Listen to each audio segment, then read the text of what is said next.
ឃើញហើយចេញមកស្អាតស្អាតមែនតើ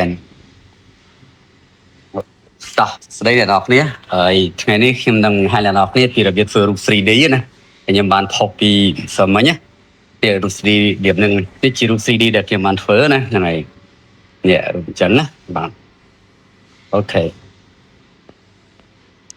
បាទដំបូងបង្អស់គឺយើងត្រូវតែមានកម្មវិធីមួយឈ្មោះថា Gemini អញ្ចឹង Gemini គឺកម្មវិធី AI របស់ Google ណាបាទ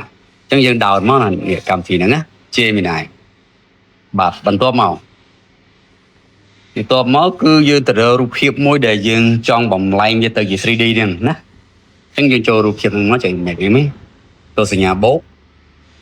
ហើយចូល gallery ហៅ photo យើងមកណាបាទយើងរក photo យើងអញ្ចឹងយើងចង់ដាក់រូបមួយណាឧទាហរណ៍ខ្ញុំដាក់រូបហ្នឹងកូនស្រីមួយបាទអញ្ចឹងមកណាអូខេ add មកហើយ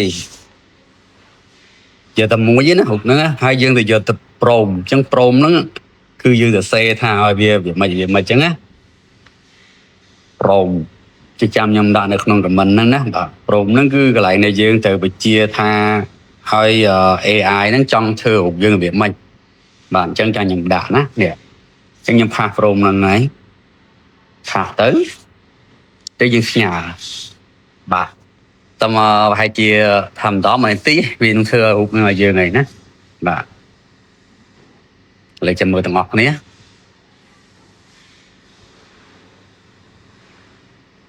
ចឹងវិធីងាយទេបាទហើយ free ទៀតហើយឥឡូវហ្នឹងគេពេញនិយមមែនតើ